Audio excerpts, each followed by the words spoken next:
Romania के पास airbase में NATO की जंगी तैयारी शुरू हो गई है। रोमानिया नेटो में शामिल है, यूक्रेन से लगा हुआ देश है। हेलीकॉप्टर और जंगी सामान के साथ तैयारी करती दिखी है नेटो की फोर्स। नेटो देशों के सैकड़ों सैनिक वॉर ड्रिल में शामिल हुए हैं। यूक्रेन पर मचे बवाल के बीच ड्रिल की चौंकाने वाली तस्वीरें सामने आई हैं। ये तस्वीरें हम आपको दिखा रहे हैं, नेटो की जंगी तैयारी। नेटो वो समूह जो 12 देशों के साथ मिलकर बना था, लेकिन आज करीब 30 देश इसमें शामिल हो चुके हैं। यूक्रेन इसमें नहीं है। यूक्रेन चाहता है नेटो में शामिल हो, रशिया को यही पसंद नहीं है। इस पूरे विवाद की जड़ यही है। और यहां पर नेटो देशों में जो उनका समझौता है वो ये है कि अगर किसी भी एक देश पर कोई देश हमला करेगा तो ये सब मिलकर उसका सामना करेंगे, और वैसा ही कुछ होता हुआ। आइए इससे जुड़ी एक रिपोर्ट दिखाते हैं आपको। अगर युद्ध शुरू हुआ तो इंसानों की एक बड़ी आबादी खत्म होने का खतरा है। दुनिया के चमकते दमकते देश खंडहर बन सकते हैं। पुतिन और बाइडेन के बीच शुरू हुई नाक की लड़ाई धरती पर महाविनाश ला सकती है।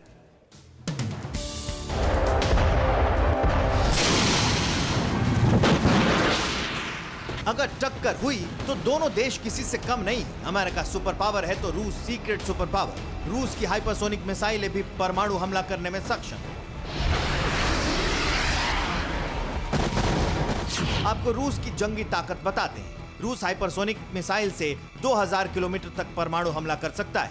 रूस की एक हाइपरसोनिक मिसाइल 500 टन तक वाला परमाणु वॉरहेड ले जा सकती है। रूस यूरोप और अमेरिका के कई शहरों तक न्यूक्लियर अटैक कर सकता है। दूसरी तरफ अमेरिका दुनिया का पहला देश है जिसने सबसे पहले परमाणु हथियार बनाने शुरू किए और सबसे पहले इनका इस्तेमाल भी किया। माना जाता है कि इस वक्त अमेरिका के पास 5800 परमाणु हथियार है। इनमें से 1750 हथियार एक्टिव भी हैं, जबकि रूस के पास 6372 परमाणु हथियार हैं और इनमें से 1790 हथियार एक्टिव हैं। और इसी बीच खबर यह भी है कि शी जिनपिंग रशिया के साथ खड़े हैं। पुतिन ने कुछ दिन पहले ही जिनपिंग से मुलाकात की थी। मतलब ये कि महायुद्ध छिड़ा तो दुनिया दो गुटों में बंट जाए।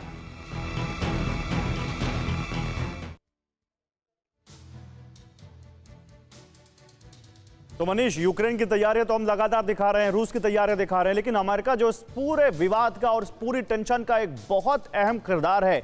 जो बाइडेन पुतिन से बात कर रहे हैं, जो बाइडेन बता रहे हैं कि वो पूरी कोशिश कर रहे हैं कि रशिया को रूस पर इन्वेजन करने से रोकें, हमला करने से रोकें। लेकिन क्या जो बाइडेन का भी कोई पर्सनल इंटरेस्ट है? क्योंकि उनकी अप्रूवल रेटिंग गिरी है और तालिबान एपिसोड के बाद जो बाइडेन और उनके एडमिनिस्ट्रेशन की बड़ी आलोचना हुई है। बिल्कुल सही कहा आपने, और ये बात तो है ही। वैसे तो देखिए, हर राष्ट्राध्यक्ष के लिए सबसे अच्छी बात यही है कि उसका देश युद्ध में चले जाए तो वो नेशनल सिक्योरिटी के नाम पर जो चाहे वो कर सकें।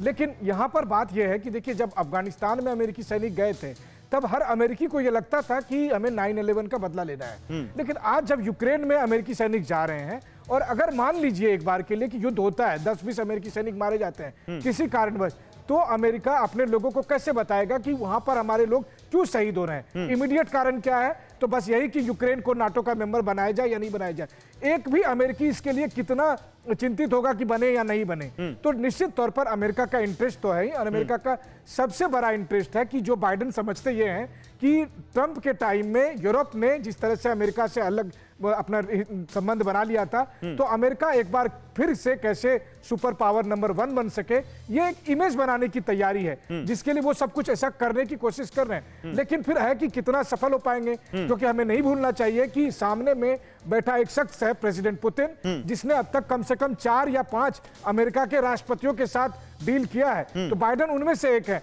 हो सकता है उनकी नजर में बाइडेन अभी न्यू प्लेयर ही है, भले ही बाइडेन की उम्र इतनी ज्यादा है। तो अभी आने वाले समय में काफी डायनामिक्स इंटरेस्टेड होंगे। हाँ, इतना जरूर है कि दो चीजें तो महत्वपूर्ण हुई है। चीन खुश है क्योंकि चीन की तरफ अब कोई नहीं देख रहा है, और रूस को भी एक बार फिर से ये बताने के लिए। लेकिन रूस का भी तो नुकसान है इसमें। अगर रूस पर अमेरिका सैंक्शन लगाता है तो रूस एक बहुत बड़ी सप्लाई करता है यूरोप को, जो बाधित होगा। यूरोप का भी नुकसान, रूस का भी नुकसान। तो वहां पर चाइना का किरदार आ सकता है सामने, जहां चाइना को रूस को कम कीमतों पर अपना एनर्जी सप्लाई करनी पड़ेगी। क्या ये भी तो हो सकता है? सही कहा आपने, लेकिन देखिए, रूस की चीन के लिए तो दोनों हाथ में लड्डू है। हाँ। क्योंकि पहली बात तो यह है कि अभी तक पूरी दुनिया का दुश्मन नंबर 1 चीन था। अब चीन हट गया, अब तो रूस दुनिया का दुश्मन नंबर 1 बन गया। और दूसरी बात यह है कि इसी बहाने चीन और रूस की दोस्ती और अच्छी होगी। चीन पर निर्भरता बनेगी रूस की, चीन पर निर्भरता बनेगी रूस की। असली समस्या में यहां फंसे हुए हैं यूरोप के लोग, क्योंकि अब तक यूरोप के लोग पिछले 2 दशक में आप देखें तो दूसरी जगह आग लगती थी और वो मजा लेते थे, कुछ 1000 सैनिक भेज देते थे, चाहे वो इराक हो, चाहे ईरान हो, चाहे फिर अफगानिस्तान हो। लेकिन अब उनके यहाँ जो है एकदम उनके पिछवाड़े पर जाकर लड़ाई हो रही है। चलिए, ये बढ़िया बात आपने कही। परवाह देश की, सोमवार से शुक्रवार रात 10 बजे TV9 भारतवर्ष पर।